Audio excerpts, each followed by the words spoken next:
Hello, welcome everyone.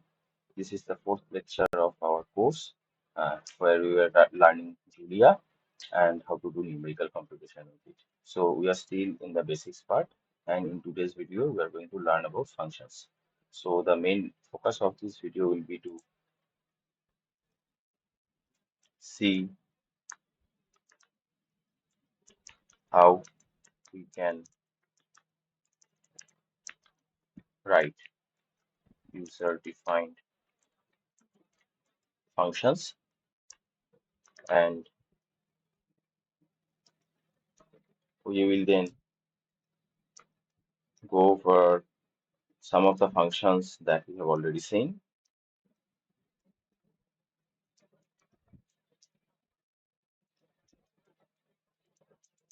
and we will try to use C, and then we will also see how to define parameters for functions. So you can do this in three ways in Julia. Okay, so we'll go over all of this one by one. But before that, I want to tackle another important aspect, that is how to get user input. So far, all the programs that we have written, they were written in such a way that all the values were given inside the program itself. Okay, so that was not interactive at all, and the values were defined within the code. But suppose you want to make an interactive program where when the code will run, it will ask the person who is running the code about some inputs. For example, you can say that you can write a code which is checking whether a number is prime or not, and you can do it in a for loop, and it will take check all the numbers up to say a range 1000, 10,000. You can do it like that, and it will work. But the catch is that the uh, upper bound of the range will be defined in the code with a constant value. So if you want to change that, you have to change the code itself. But you might not want that kind of program always. Rather, you might want a program where the code will ask the user what should be the upper bound of the range, where, up to which the program will check for prime numbers. And to get those kind of functionalities, user learns. Okay, so this will be the first topic that we cover today. So this we can mainly do using the readline command or function in Julia.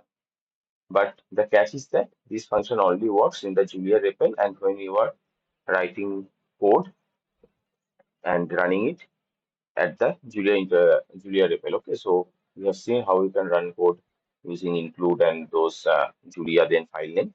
This command will only work when you are doing it like that. In Pluto notebook, that will not work. So let us go to a Julia REPL and see how this command is working.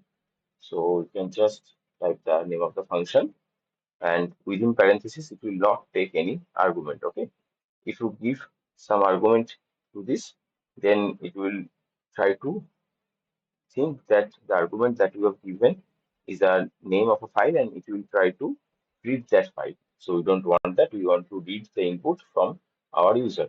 So you can just press enter, and you will see the cursor will come to the next line, and it will just blink. If you give it a number, say 567, and press enter, you will see that the same number will be returned as a string. So two things we have to keep in mind, that readline will always read inputs as string. Okay, so suppose we want to get the input and store it in a variable, we can do that. Let's say x, and again let us repeat the readline command. And if you do it like this, you'll see that the value of 567 has been written in x. You can check with another value, so 789. Then you will see that the value 789 is now stored in the variable x. Now, there are two catch. One is that giving the input is not getting prompted by any message, help the user to which will help the user to decide what kind of input you want to give. And another thing is that the data type. So data type is always string. So if you want to get a number, we need to convert it back to a number. So these two things you need to getting user input from the readline command. Okay. So the first thing we can do simply by the print line or println function. So we can tell the user that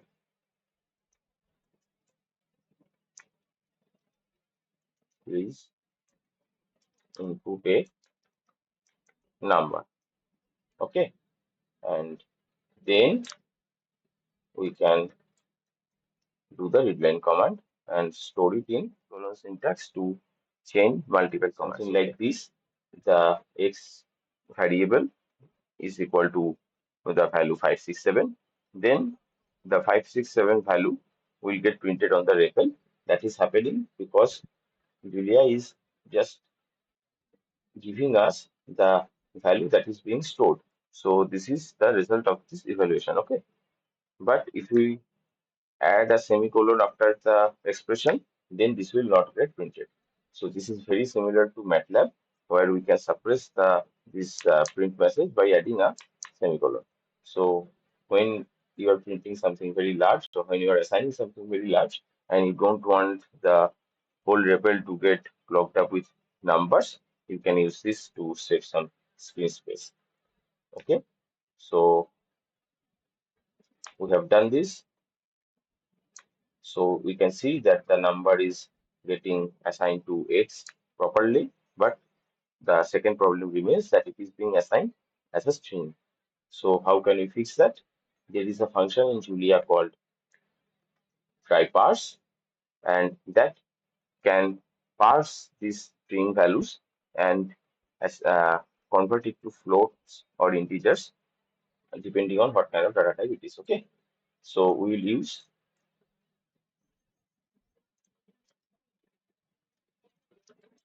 this function.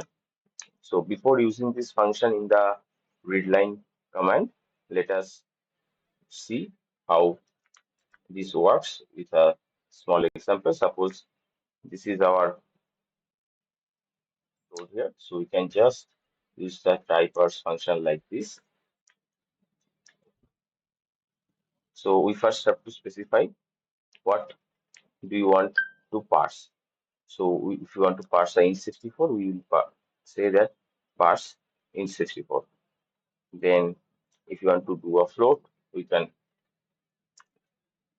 say it like this, try_parse float64. So the first value is the data type that you want to parse from the string, and the second value will be the string. So if you run it, you see that it has converted the string 123 to this float value 123.0. So let us store it and also check the type of y, and you can see that it is float64. So let us see if this works for float32 also.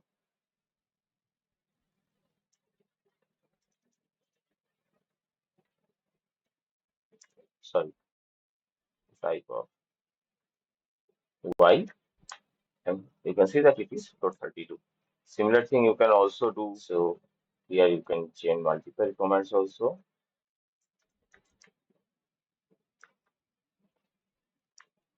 You can see that y is 123 and it is stored as in 16.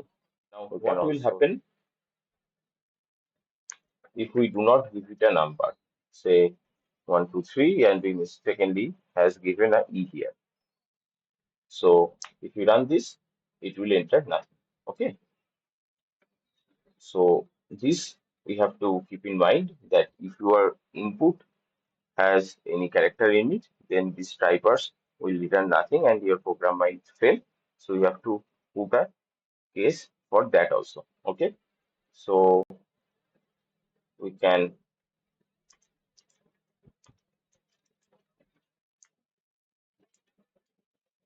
combine all these together. So let us first give the user a message that input a number, then we will try to float 64. Since we are just asking for a number, it can be a float also. Then that will get the value from this readline command, and then I will print the value of x. We can also print the value of, sorry, the data type of x. We can run this, and you will see that the first command is being executed. Input a number 67.9087, and you will see that when I'm printing x, it is being printed as a float, and you can also check the data type is correct. Okay, so we can run the command again, and if I do a mistake and say put a character here, then you will see that everything is returning nothing in, okay, Julia REPL. So this method will work in the REPL and also in .jl files, which you can run using the Julia filename.jl command, or in the REPL you can also do include filename.jl. So this readline command will work when we are using it here. Okay, so let us go back to our notebook and add this comment here. So now we have come to the part where we will see how to get user input in our Pluto notebook. And we will do that using the help of another package that to get input from user. Again, the motto of Pluto was to make uh, coding more fun and more accessible.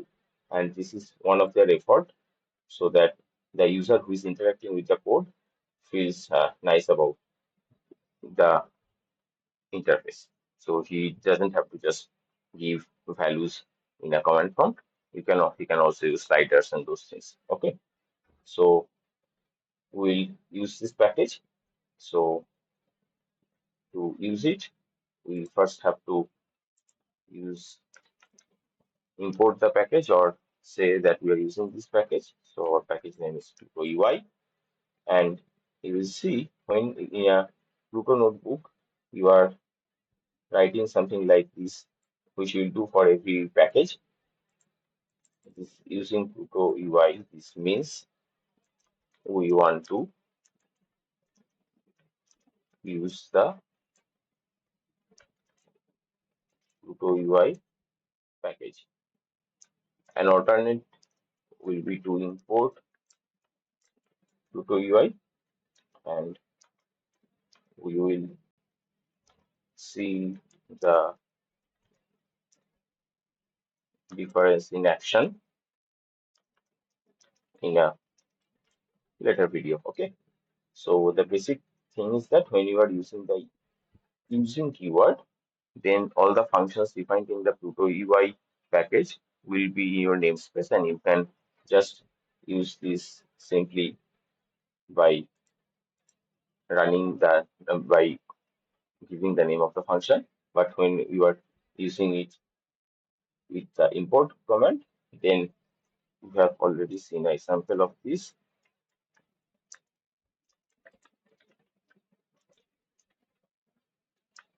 So every day we are launching our Pluto notebook like this.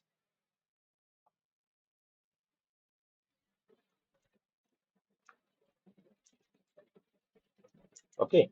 So when you are using import, then all the functions that we have defined under this package has to be accessed with a dot syntax. So if we, instead of importing, was using the using keyword, then this part syntax, and sometimes they will say that use this syntax. Okay, so it is recommended that you follow whatever is given in the description of the package. Okay, you, because the authors of the package, and here you will see that there is a cloud download button here. So if you remember that in the first class when I was introducing Pluto, I said that Pluto has its own package management system. So what this will do is install the Pluto UI package for this notebook only. It will not it will not use the package for all our environment. Okay. So if we just click this button, you will see that Pluto UI will be installed in the notebook when you run this cell. So let us run this cell, and you will see that here the package management in the status part, the package management portion started. It analyzed, added the package, and precompiled everything. You can see that it has installed all these things. Okay, so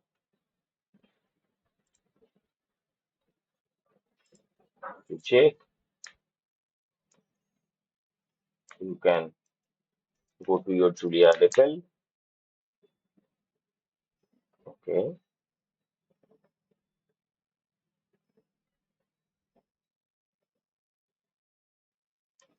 let me just quickly go here. Then activate the environment we are working. This will work if you type it correctly. And let us check the status. And you will see that only the Pluto and Pluto styles packages are installed. Although in the notebook, it says that it has installed the Pluto UI package, it will not reflect in our environment. So this is again a very nice feature of Pluto UI, Pluto, that it will contain everything in this notebook. So if you share this notebook with one of your friend, he doesn't need to have all the packages installed in his system. If he runs this notebook, everything will be installed fresh, and all the versions and those kind of things will also be maintained. So here this arrow now means is that Pluto was now installed, and if you click this link, it will visit this document GitHub page of the Pluto US. So let me just show you that this will there will be a link of the project page of the Pluto UI also, and so we'll go over some basics, and you can get this link just by scrolling. So this is the documentation, this link here. I have opened it. So you can see that we can start using it by this using Pluto UI command, and we can use this command like this. Okay. So let me copy it.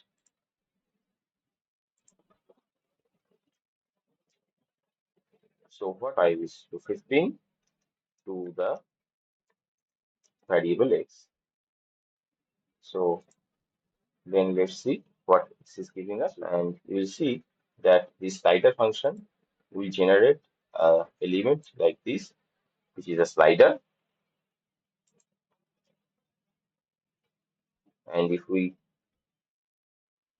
just use the slider, you will see that the value of x is changing. You can see it here.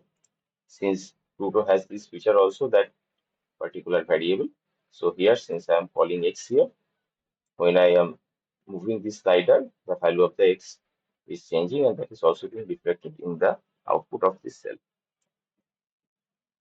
So in slider, you can go to the light dot and you can click slider, and you can see that many use cases are given. So this 1:10 simply means that this is a unit range. You can also do it like this, which will be a step range with 0.01 interval. You can also specify a default value, and you can also give this command show value true. So let us show these two cases. So let me comment it out. Yeah.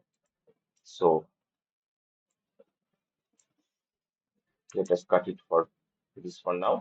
So if you run it, value 8 is being assigned to y by default. So here default will just choose a default value. If you do not, let me minimize this. So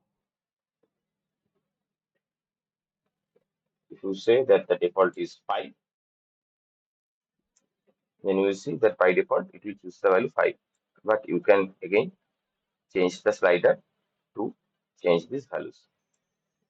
And there was another option that was show value equal to true. What this will do is it will also show the value behind beside the slider. So then we do not need this separate print statement. Okay, so that's how you can take user input from this Pluto UI slider function. Okay, so let us see some other options. So scrubbable we can skip for now. So this will be again very useful, which is a number field. So let me copy it. So again, this is saying that bind the value of number field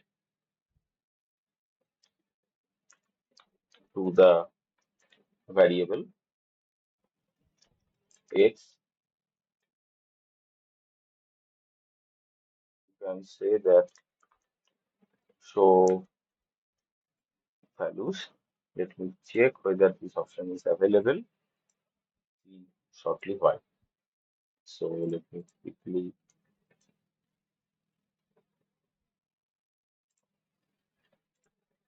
say x different here, and you will see that x different has a value 20. Now here it doesn't have a show value option because it is already showing the value here. So we might as well delete this cell also. So what you can do here is you can put values here. So one thing you will notice that you can, when you are typing, you can, if you are using these buttons to increase or decrease the value, then you cannot go over this range. Okay. So this is another very useful field which you can use to get different numbers from users. Okay. So let us see what else is here.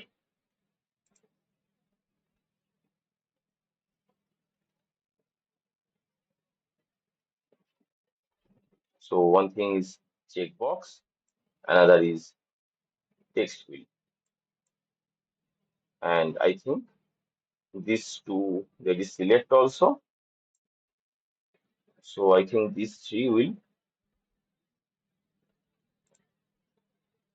be most, these three along with this slider and number field will be the most useful for our lecture series. So we will cover this 5 only, and if you want to learn about the features of Pluto UI mode. You can very good features where you can combine multiple inputs. Okay, you can do that, and you can also have some download buttons, which will help you download some files that you have made in the notebook. You can also input videos, audios, embed things. So all of these things you can do. So you are requested to go through this notebook at your own time and learn about all the features. So now we have already seen slider and number field. We have skipped scrubbable, and we'll check this checkbox, text field, and select option. Okay. So let us again do the syntax. So the syntax will be always at the rate bind, then the variable, then the option that you want to use. So suppose we want to use a checkbox, so we can write bind, and you see that by default it is printing false, and you will have this checkbox thing. If you click it, then it will give you true. So that's another feature where you just want to toggle some things in your code. You can simply do it like this. It might be tempting to use this feature with a while loop, infinite while loop, but I will advise against doing that. Okay, you use the bind at the rate bind syntax, then the variable name, say my text, and we use the text field option. Again, let us see what other we can give. We can give it a default value. We can give it a placeholder text, and it also takes this size option. We'll see what this does. So it is said that size is a tuple, then a multi-line text area will be shown with a given dimension. If size is an integer, it controls the width of the single line input. Okay, so let us quickly see how this option works. So the default, we want this to be nothing. And let us quickly print this also. So all of the time where we were just writing this a and x different, you could have also done that it is printing nothing because the default was nothing. But if I say that the text is my name, then you will see that it will print my name, and this is very responsive. Okay, we can also give it a placeholder text, which will be what the size function will do. So, sorry, the size parameter will do. So let me change the variable name, and let us say that the size is 10. Let us run it. Um, it has given an error.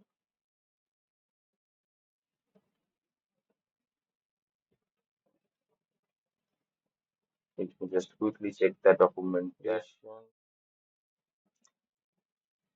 The size of this text area is smaller now. Make it 100. You will see that it is very large now. So this is just controlling. We can check the final option where the size is a tuple.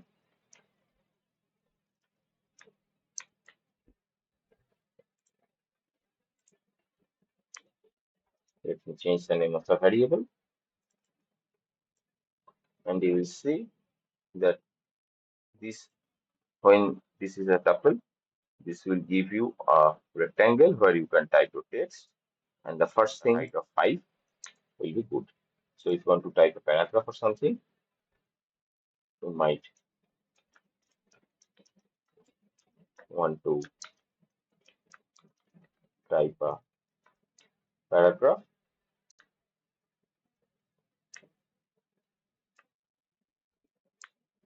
that you can do where using. So if this is not showing everything, you can just increase it to 10 and still not showing everything. Increase it to 15. You'll see that it is now fitting all the text. Although it doesn't matter because this is just a interactive box, the value that is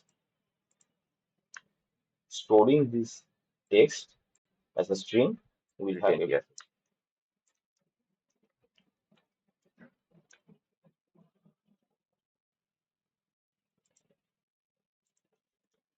Comment out all these cells here so that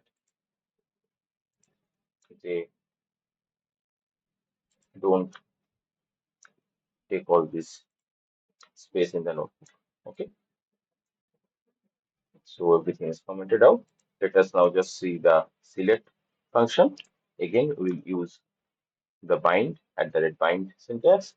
Then we'll choose a variable, and then we'll use 3, 4.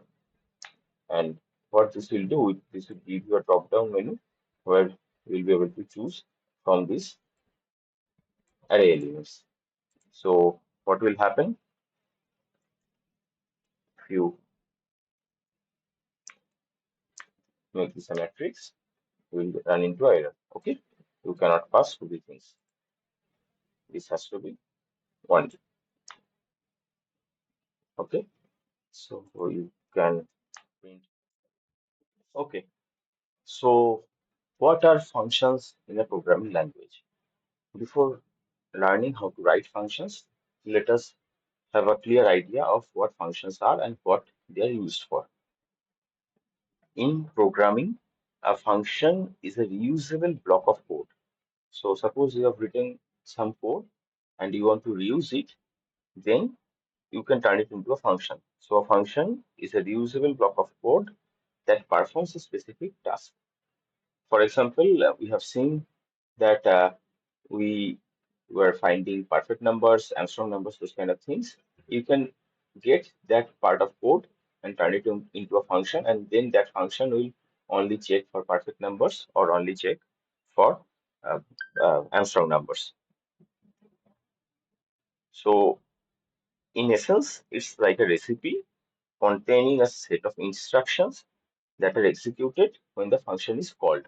And when we are executing that function. So after defining it, you will be executing that function, and that part is called calling a function. Okay. So I think that gives you a rough idea about what functions are.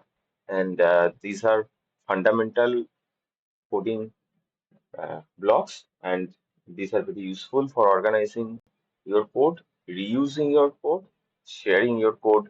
Okay. So it is often suggested that whenever it is possible, write a function and keep all your functions separately, and you can reuse them throughout all of the codes. So if you are making a mistake in your function, you can change it only at one part, and that will get reflected through all of your codes. Okay. So we again, in programming, there is a saying which goes like dry. That means don't repeat yourself, or don't functions are a block essential to implement these coding principles. Okay, so loops also, we will first go over the syntax.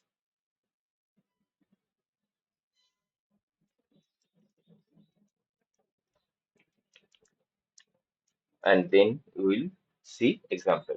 So functions have many different variants. So we'll go over all of them, and it will take time. Probably it will take the rest of this lecture and some part of next lecture also. Okay, so let's get going. So you define a function in Julia using the function keyword, and after you write the name of your function. So this is like a variable, but instead of storing a particular data type, a particular value, this is storing some set of instructions. Okay, and followed by the name of your function, you will write open and close parentheses. And within the parentheses, you might want to give parameters. Okay, although these are optionals.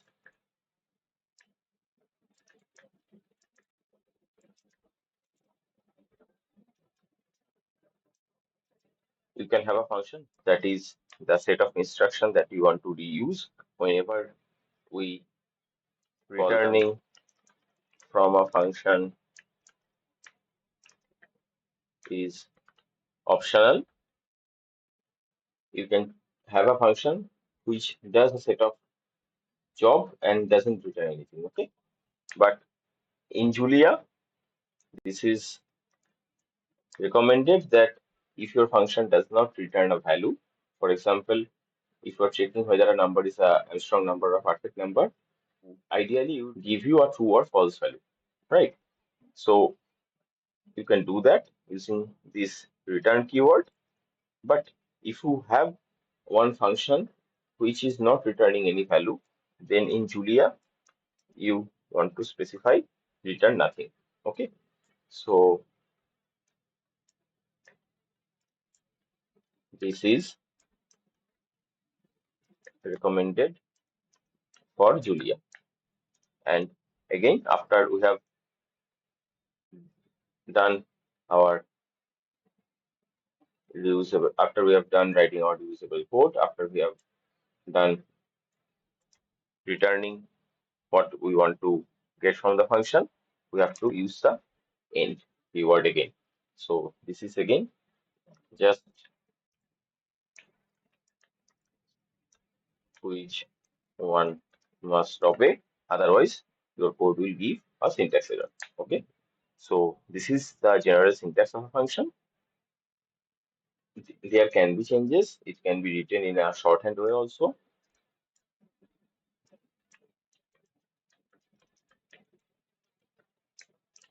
We will see this later. We can have dummy functions also. Again, we will see that later. So the most general way to write it is by using the keyword function, then giving the name of your function. It can or cannot have parameters. Then using these parameters, it will do something which is the we want to reuse. We want to write a function which will check whether a number is even or odd. So it will print even or odd. Okay. So how can we write it? Let's follow this syntax. We have to start with the function keyword. Then we have to give it a name. Say we call it check even or odd. Then since we want to check whether a number is even or odd, we have to give it a parameter which is the number, and we have to end it. Now inside this function and end keyword, we want to write our code which will be run every time the function is called. Okay. So we all know how to check a number, whether a number is even or odd. We have done this several times. So we'll use a if block. We will check when, whether it is divisible by 2 by checking whether the print like this.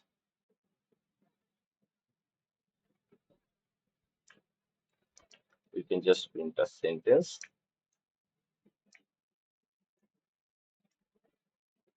Even number, say this is an even number. If this is not true, if this is not an even number, then what will be the other case? We want to print. There are only two possibilities. If this is not even, then it will be odd. So though we want to print this is a odd number. Again, we have to use the end keyword to let the code know, let the programming language know that this is the end of our if else block. And since this function is just checking whether a number is even or odd and printing it, this is not returning anything. We will specify return nothing.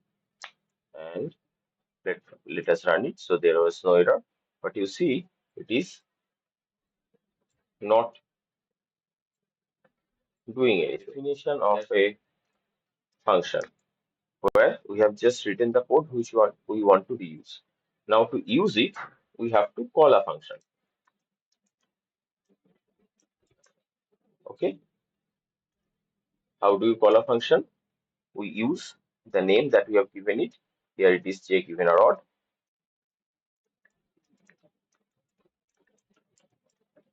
And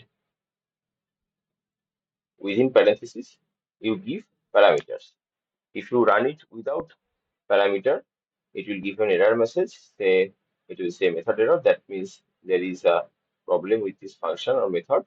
So in other languages, functions and methods are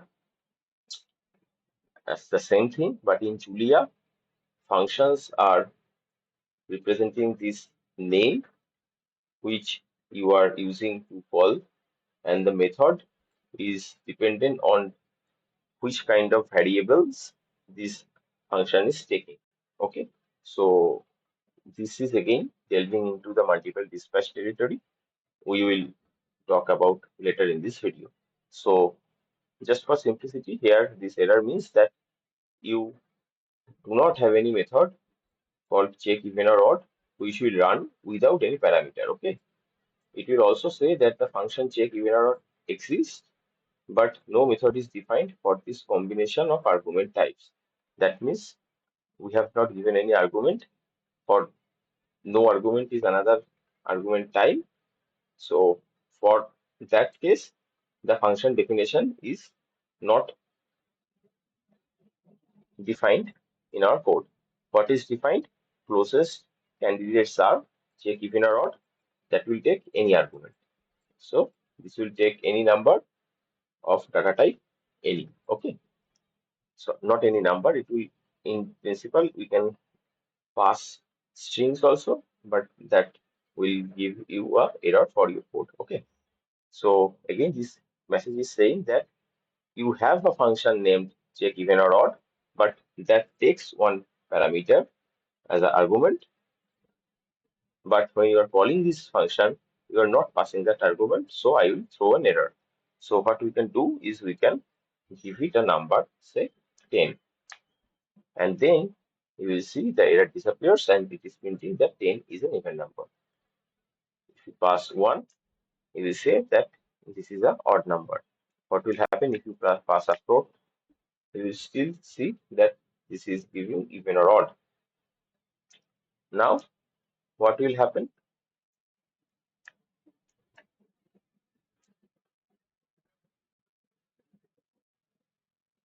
If we give it a string, you will see that we will again run into error, but calculates the remainder which we are using here. So this does not work on strings. So that is one edge case that we have to fix in our function. And we will see at the last part of this video how we can fix this kind of things using multiple dispatch. So let me cut it now and comment it out saying that this will throw an error. We will fix it using multiple dispatch and other methods. Okay, so here we can pass a number, say 5, or yeah, you see it is again working that 5 is an odd number. Now we can also do variable to the function and package that we have seen in the first part of this video. What you can do is we can use that at the bind macro and write var. So whatever we do, this will get assigned to this variable var. So here let us use the slide function and we choose a number from 1.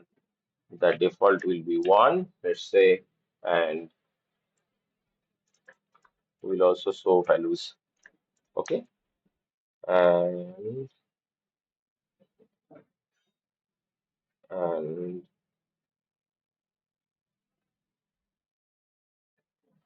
I think this was show value shown here, and this value is getting assigned to the variable pr, and then we are passing the variable pr to this function check even or odd, and this is giving us the result that 1 is an odd number.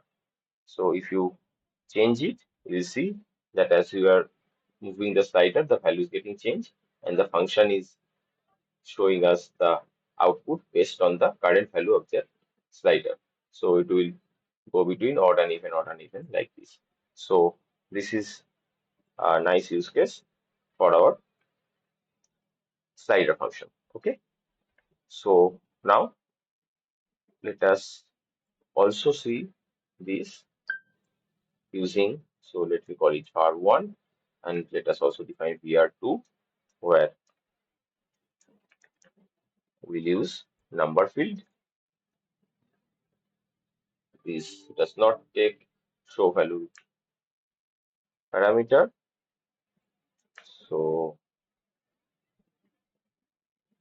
this will throw an error because var is now not defined.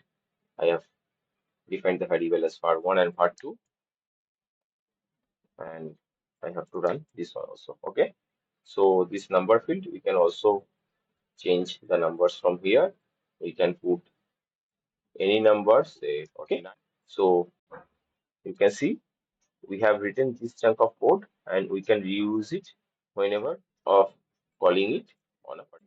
We can see that we can call the var1 here, and let's call the var2 here, and when we do that we can change the variable 1 which will affect this. We can change the variable 2 which will affect this block. So this is how the code is getting reused. So this chunk of code we do not have to write again and again. We have written it at one place and we are using it just by calling this function. So that's how a function can be written in Julia. So let us see some other examples so that this concept is very clear to the students.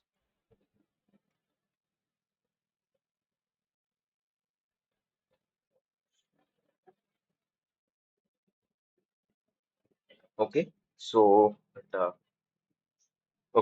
let us now see another example. Suppose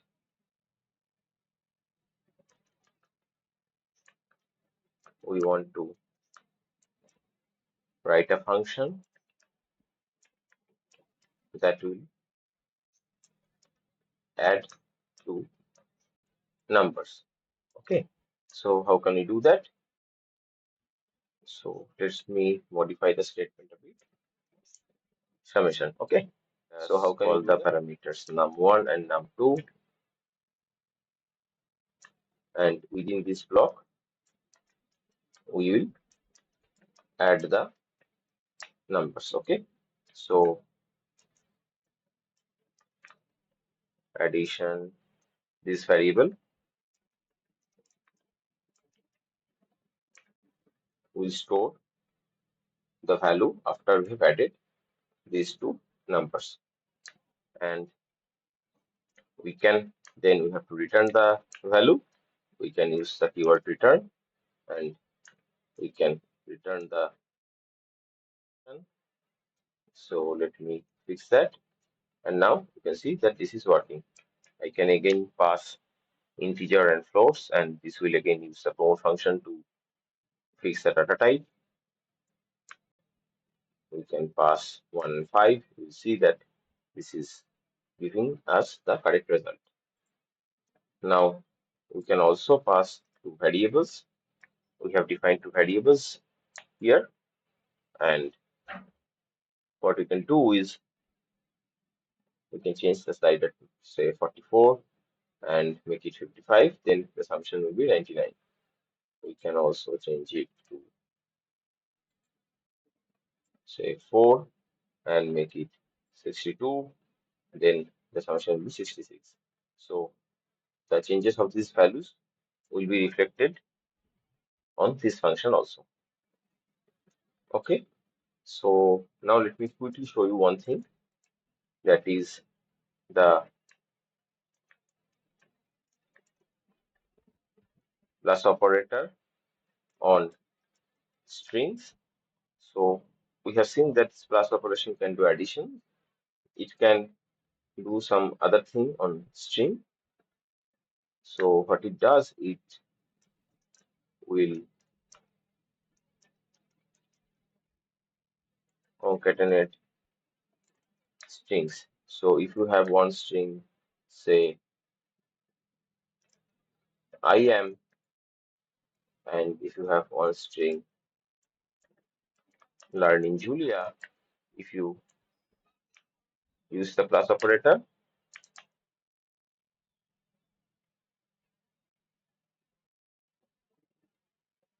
okay,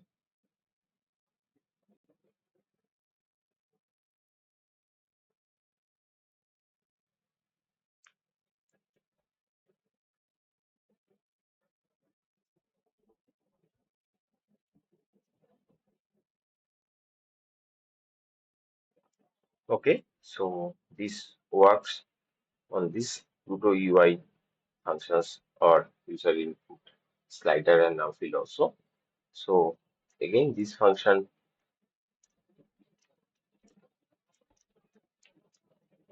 suffers from the same problem as to numbers. If we run it, you will see that you are getting a message that the plus function exists, which is this one, this operator that we are using, this exists, but we will see how to deal with these use cases. Okay, so now what we will do is we will see how to write these functions in a shorthand way. But before that, I want to show you one thing. If you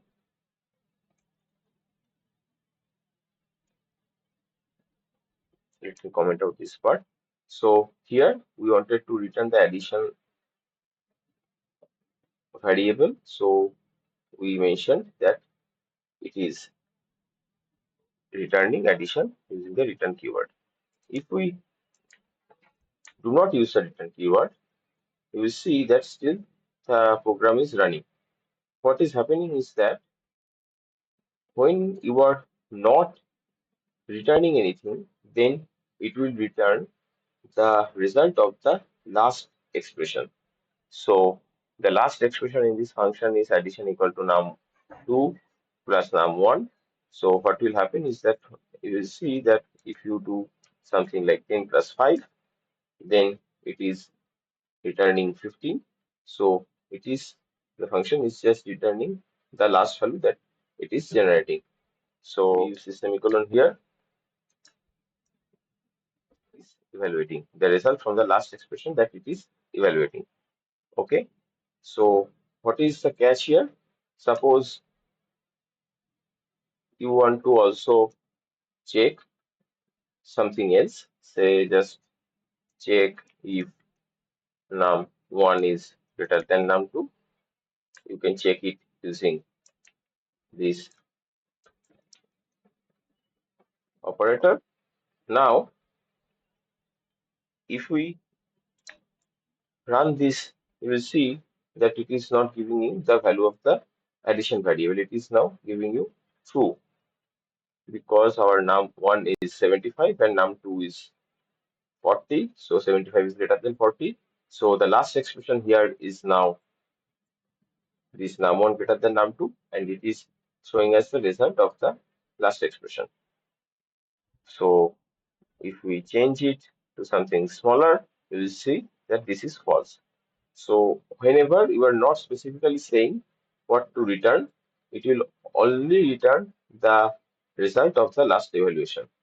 But if you say specifically that you want to return the value of this addition variable, then you will see that it will return this particular variable. So for smaller functions, you can use this also. You do not have to specify the return keyword. It will just return the last evaluated result. But for more larger and more complex functions, you have to specify what you want to return using the return keyword. And one function can also return at multiple locations. And once it returns something, nothing we write after the return statement will work.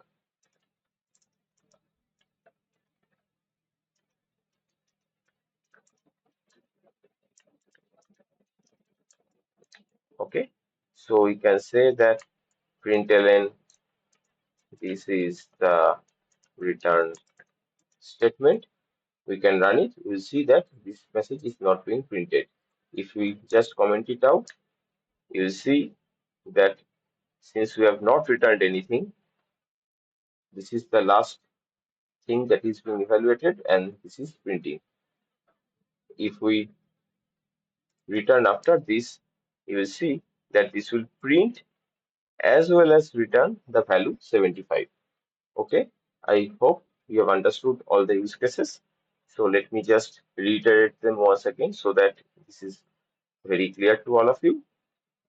When you are specifying return keyword and giving it a variable, the function will only return that particular variable. If you do something, if you print or do some calculation after specifying return, then those things will not be executed by the function. If you do not specify what to return in the function, then it will return the last statement that it has evaluated. So if the last statement was just this variable addition, then it will return the value of this addition variable. Okay, so I hope you have understood this use of return and how to use it effectively. So let me conclude this section here, and we will now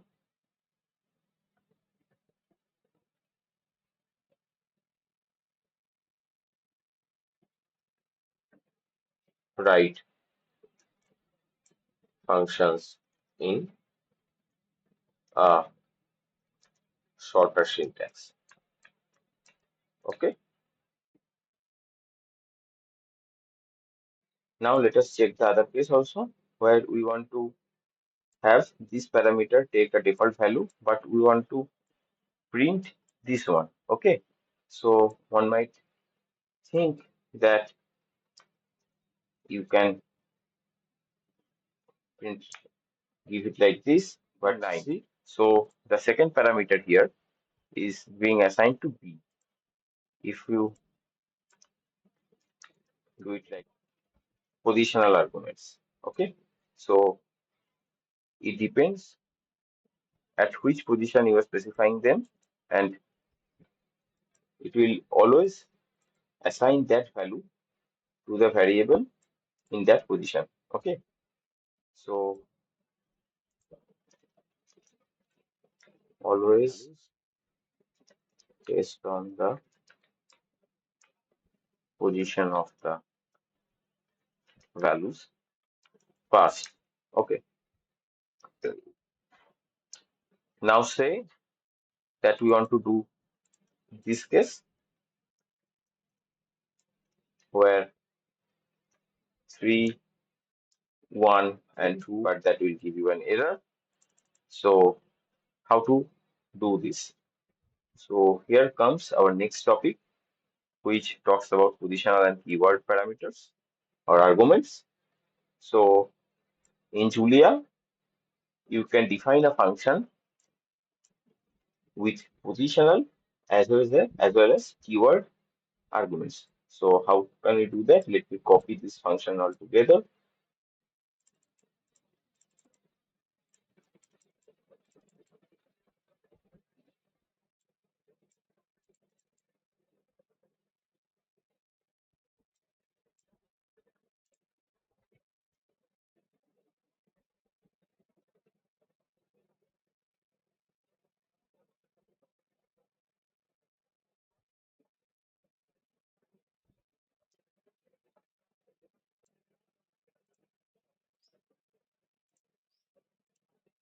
Okay. So we have pasted this function and with keyword arguments. So we can write it as KWRG in short, and let me compile it. You will see, okay, this we can delete, and okay. So now position arguments. So when you are just specifying the function arguments separated by comma, then treated as positional arguments. Now, whenever you write semicolon in place of comma,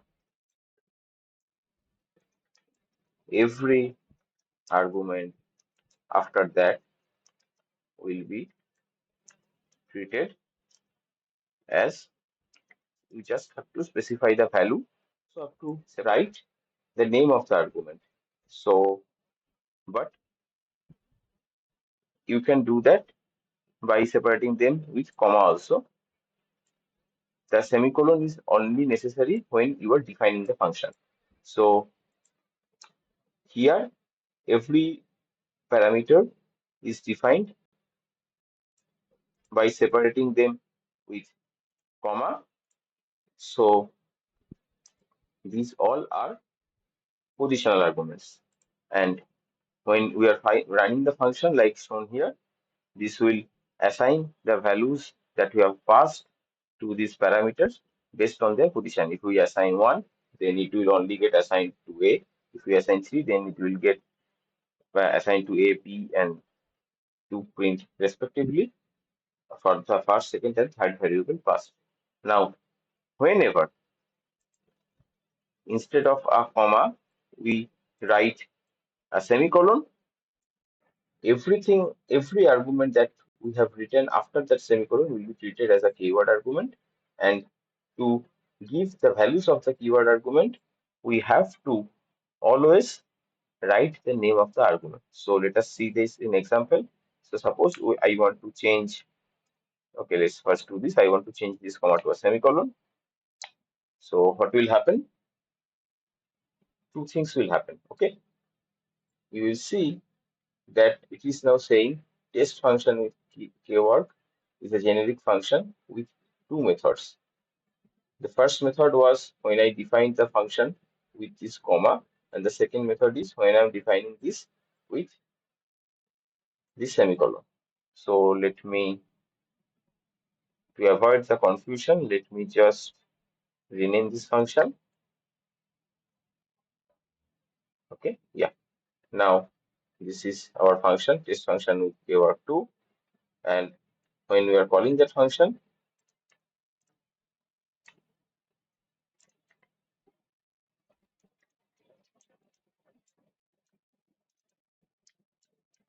we will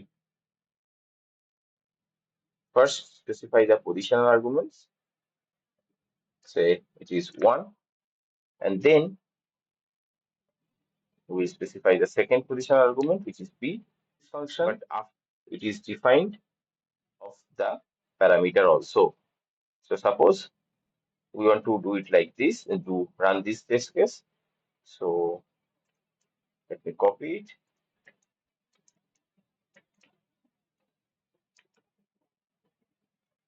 So this is our function. This will not run because one is keyword argument. So now this will run. You can see that the results are shown correctly. Now since this is a positional argument, if I don't specify this, now it will take the default value. If I change the default value to be 5, you will see that the default value is now being taken. So there is a distinction in the function between these positional and keyword arguments. The keyword arguments, we always have to specify the name of the parameter, and everything we do before the keyword arguments will be treated as positional arguments. If the function is taking two positional arguments and we are passing only one, then it will only get assigned to the first argument. In that case, if your second argument, if it has a default value, that will be assigned. If it doesn't have a default value like this, then it will give you an error like here. So we can then pass another value 10, then it will start working again. Okay, so let us do this and keep this case here, and let us see some examples of using this keyword attributes. So let me define this function where when we are passing all three elements. So this is a quick question for all those who are following this lecture. Will this work? I'll give it a couple of seconds for you guys to think.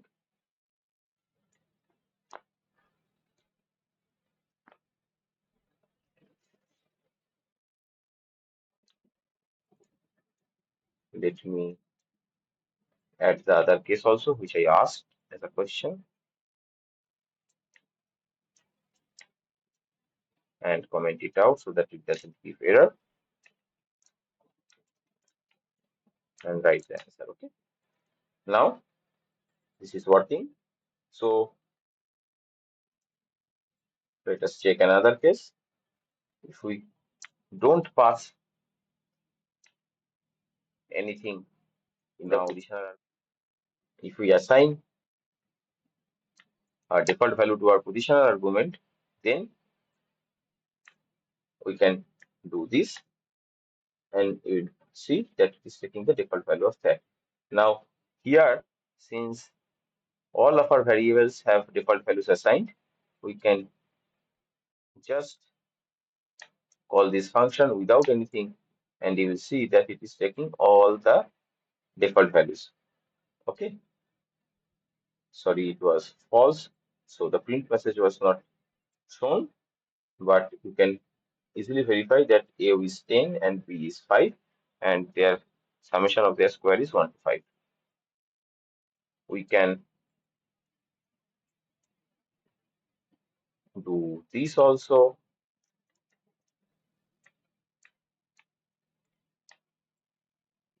Sorry, to print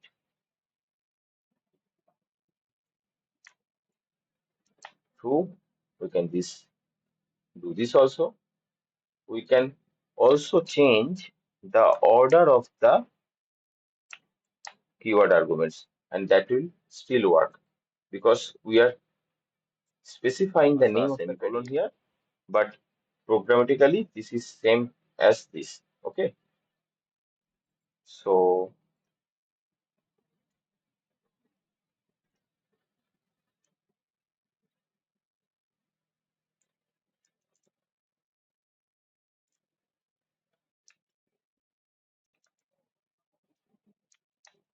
this will still work. If I make it comma, this will also work. Function declaration is just to distinguish between positional and keyword arguments. When calling functions, it is also to distinguish between positional and keyword arguments. You can not do that, it is optional, but you can never do two semicolons. Okay, then the syntax will be wrong. Similarly, here also only one semicolon is permissible. If you do two, it will say that the syntax is wrong, more than one semicolon in argument list. So let us fix that, and this will fix everything. Okay, so another common thing that you will see is this.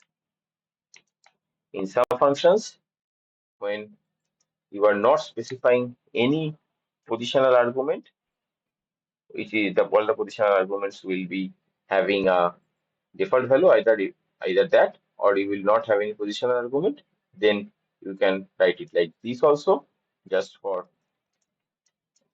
ease of reading the code. Then the positional arguments will take default value, and this will work. Let us check some cases of this also. So here both A and B both will take their default value.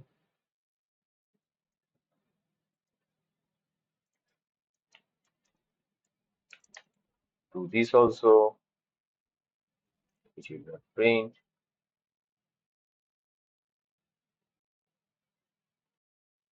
You can do this also. You again cannot do this. This will give you error. Give positional and keyword arguments. Define a function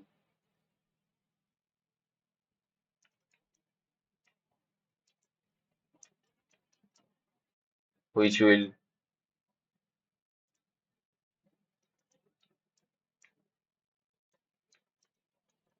calculate the value x square plus 1, and x will be a keyword argument. Again, very simple function. I have chosen this because I want to also show you guys how you can give positional arguments in positional and keyword arguments in shorthand notation. So let's define this first like this. So just name it new func, and so since we are not defining anything after the semicolon, this will only be considered as a positional argument, and this will return x square plus 1. Okay, positional arguments sorry, keyword arguments when you are not giving any positional argument. You can do that by writing a semicolon before your first argument. Okay. So this will mean that everything before this semicolon should have been positional argument, but it doesn't have any. That means that this function will not have any positional argument, and all the parameters given after this will be treated as keyword argument. Okay. So here, let me remove the default value also. You'll see that this is a new function and new func2. If we call it with 4, it will not work because here our x is keyword argument. We have to call it like x equal to 4. And now you will see it is giving correct result. 16 plus 1 is 17. You can call it like this also.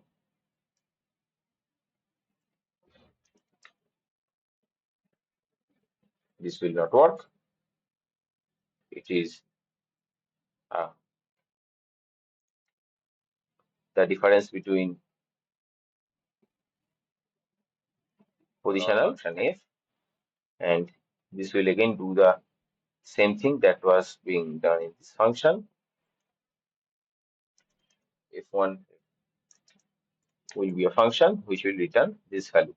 Now, if you want to define the function in such a way that this is a keyword argument, we can write it like this. This will not work. If we call it like f2 parenthesis x equal to 4, it will start working. So in shorthand notation, you can give keyword arguments like this. So let us show another example where only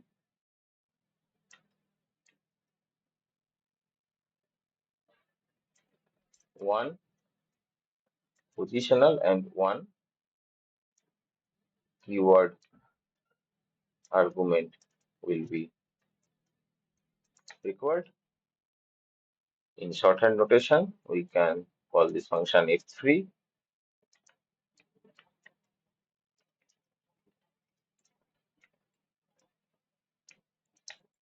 So this function f3 takes one positional argument x and one keyword argument y, which also have a default value of 1. Then this will be 2. If we run f3 1 comma 1, this will not run. We have to run y equal, then it will run. So everything is same as if we have defined the function using the function keyword, but we have not done that. We have used the shorthand syntax, but it will still work. It will be 4.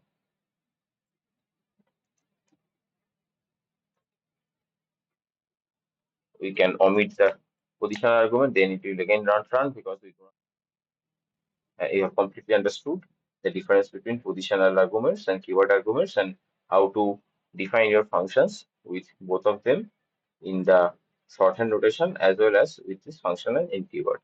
Okay. So with that, let us move on to the next topic. Let's create a small section for anonymous functions.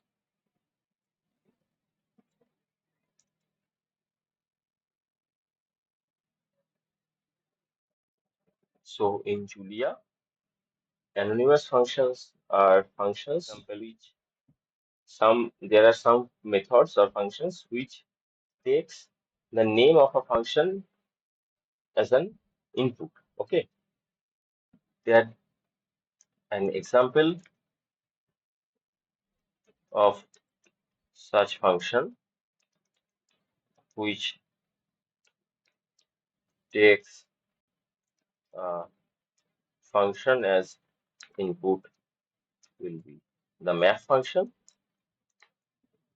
and it works like this. So it takes two arguments. One is the name of the function,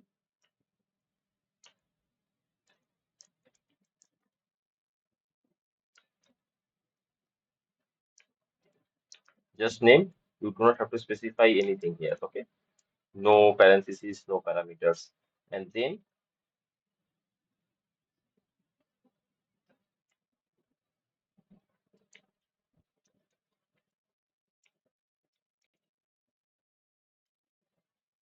array of elements over which we have to define another array B, initialize it with zeros, and this will have as many elements as the array A.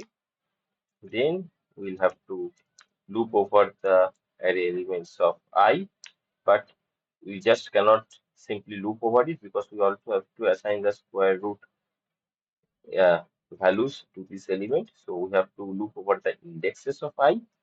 So we can do that. We'll start from 1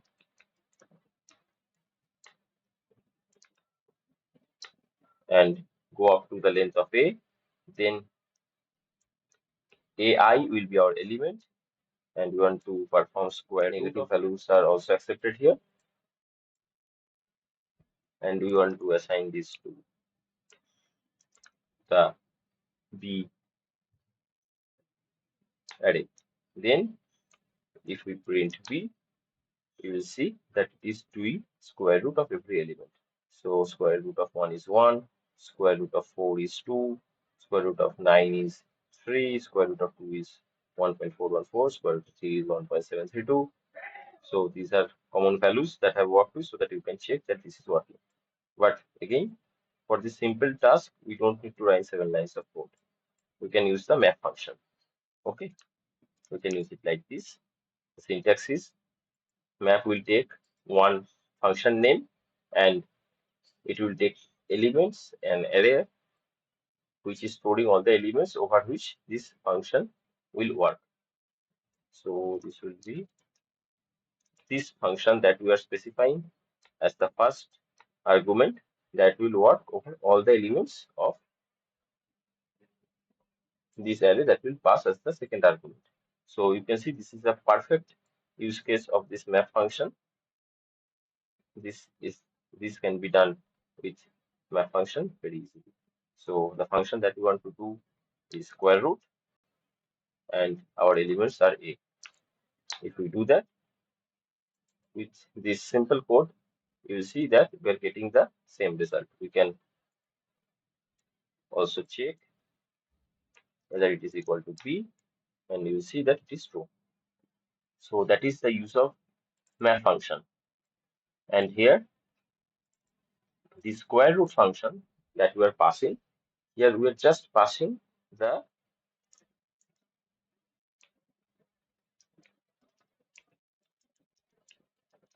name of the function. Okay, not even with parentheses.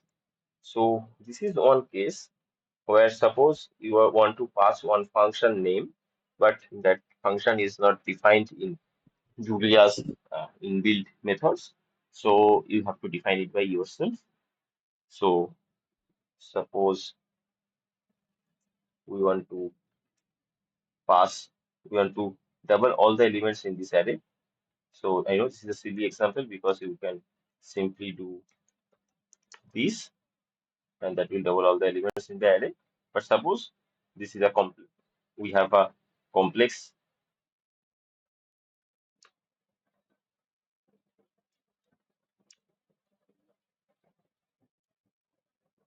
So this is our function. This is uh, where we can write to start in other languages. 2x you have to write like 2 star x.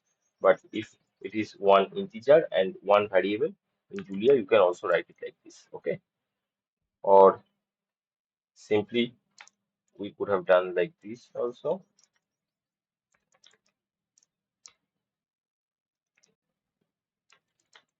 Right.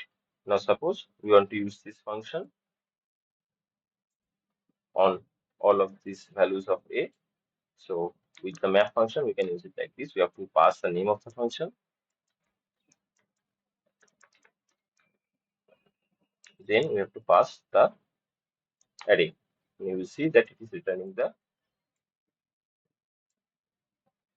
same result as this. Okay. Now here is a very important thing to notice is that this function is written in such a way that the function have to be written in such a way that it works on a element, on an element, not an array. Okay. So what this map function will do is it will parse over the elements of A and pass one of the elements to this function at a time. So if you write this function like this, that with a for loop, then for I in x, return to x, then it will not work. Okay, I hope you understood what I am talking about. So whenever you are writing a function that you want to use with the map function, you have to write it in such a way that it works on one element, not the whole array. Okay, so there is another shorthand syntax,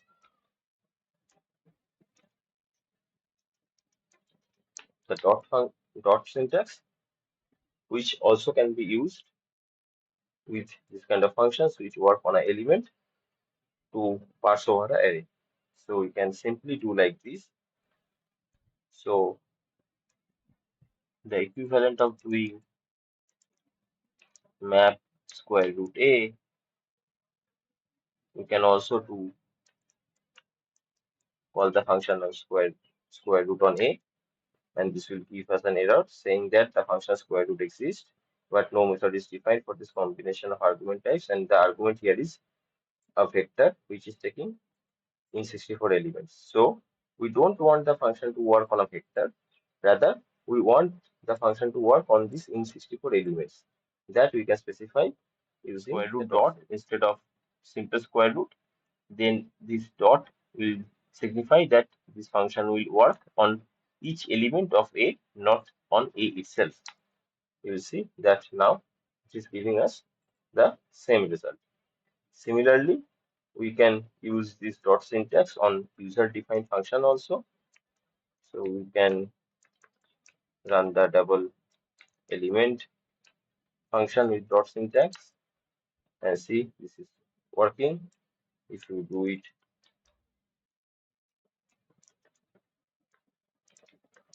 this is already defined. Okay, so this is not necessary that you write a function that works on an element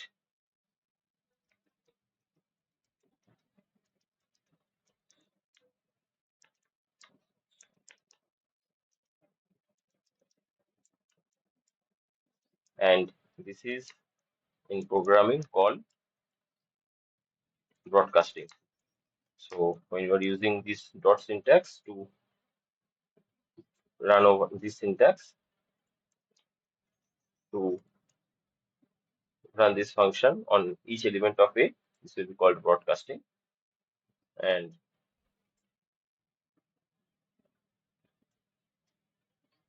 when you are running this math function or some similar functions, which will take a function name only, not execute that function here. Then instead of defining the function with a name, you can pass an anonymous function, and that anonymous function will work on all the elements of this array. So to see that, let's see the syntax of anonymous function first. It is defined like this within parentheses. You don't have to specify any name. That's why it is an anonymous function. within first parenthesis, we will parameters. It can have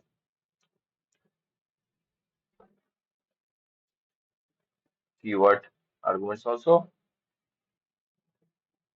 Now we use this dash and arrow symbol to indicate what this function will return. So this will be expression that will get returned as. Okay. So we'll have the parameter. Let us say that for now. Okay. It was printing the name of the function, and it was also showing that this is a generic function with one method, this kind of message. But now when you are defining anonymous function, sorry, an anonymous,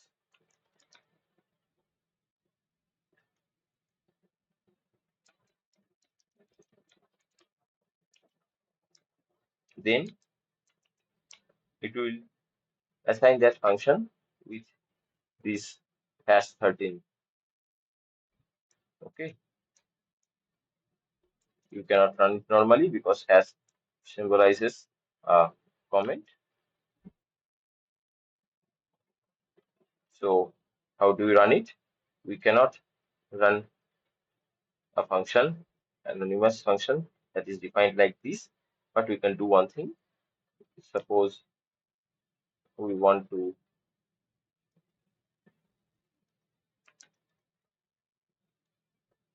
assign this function. So this statement here will return the function.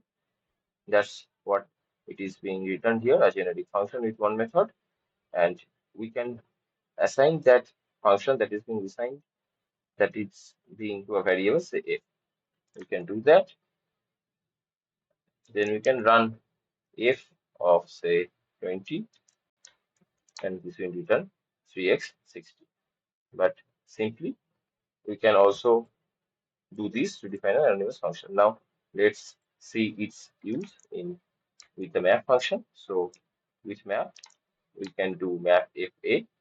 Here we have defined f here, which is the same anonymous function, but this f will then, this map function will use this f on each element of a, and that will give us 3, 12, 27, 6, 9. We can see the elements here. So the elements were 1, 4, 9, 2, 3. So let me print it here also so that we can see the values. So it will be 3, 12, 27, 6, and 9 as it is shown here. So the purpose of this anonymous function is that we don't have to do this assignment really. We can just pass it directly to the map function.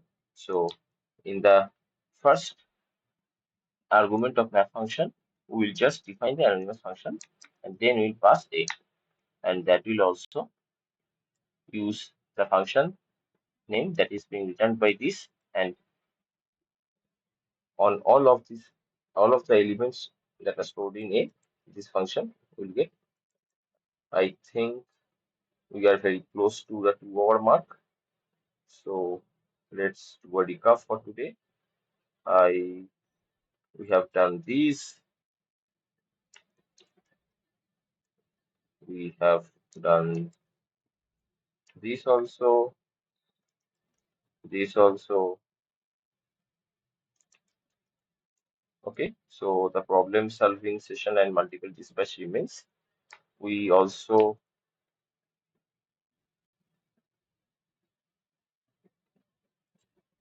okay, so let me open yesterday's classes notebook.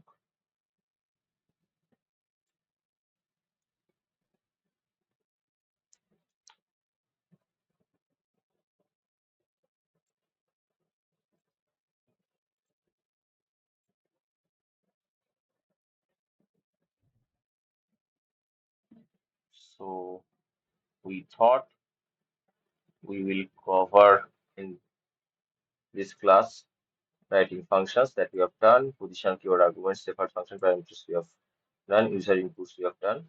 We couldn't do recursions and multiple dispatch, and Pluto features some we have also talked about. So I think it has been a quite heavy lecture this today. So let me summarize all the things that we have learned, and we'll also see. Okay, so we learned about getting inputs from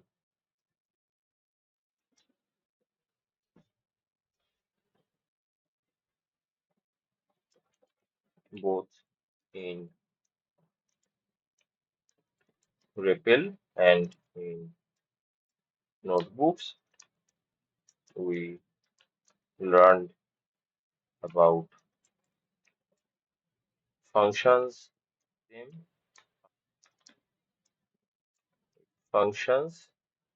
So in this part, we also installed and used Pluto UI. We spent quite of time there. Okay, so we learned about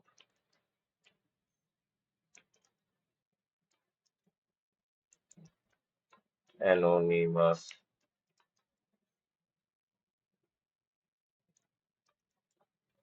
functions. We learned about positional and syntax. So that's all that we have learned, and we also have seen several examples, although we are slightly behind schedule. So what we want to do is summarize everything that we have done. We will have a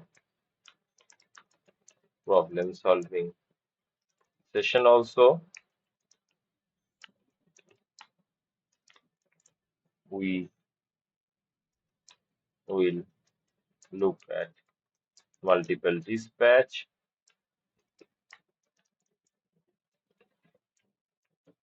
We will look at recursions. We will do a summary session for